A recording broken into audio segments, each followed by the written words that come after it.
আমার এক ছেলে এক মেয়ে। বড় কে? এই বড়। এই বড়। আর মেয়ে? মেয়ে তো 10 বছর। আমার মেয়ে ছোট আর কি। ছোট আর কি। বুঝছি, এখন তারপরেও ওর বয়স কম, আপনারা চোখে চোখে রাখতে হবে, ওকে দেখে রাখতে হবে। সে যদি কথা না শোনে শাসন করবেন। এই কারেন্টের এই বয়সে কারেন্টের কাম কোন যত জানে আপনি জানেন স্যার? কারেন্টের কাজও জানে? জিজ্ঞাসা করেন না, এই কারেন্টের কাজ কোন যত জানে। বুঝছি। আমার ভালো ভালো জিনিস নষ্ট করে ফেলে কারেন্টের কাজ শেখার জন্য, বলতেছে যে শিখ, অসুবিধা নেই।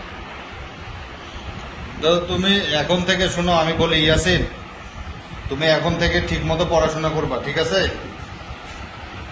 সময় মতো স্কুল যাবা, কোচিং যাবা, প্রাইভেট পড়বা। তোমার আম্মু কিন্তু অনেক কষ্ট করে তোমাদেরকে পড়াচ্ছে, এটা একটা জিনিস মনে রাখবা। আজকে তোমার মা কষ্ট করতেছে কার জন্য? তোমাদের জন্য।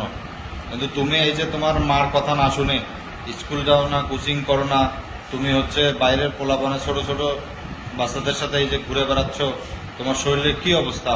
খাওয়া নাই, পড়া নাই। তো এই ধরনের কাজ আর করবা কখনো? হ্যাঁ? আর কখনো তুমি এই স্কুল ফাঁকি দিবা? এখন থেকে সব সময় কি করবা বলো? এখন থেকে কি করবা? পড়ালেখা করবা, ঠিক আছে? এই যে তুমি যে 2-3 দিন থেকে ঘরে নাই, তোমার মা টেনশন করতেছে না? তা তুমি আর কি এরকম চলে যাবা? বাসা থেকে কোথাও যাবা? হ্যাঁ? যদি যাও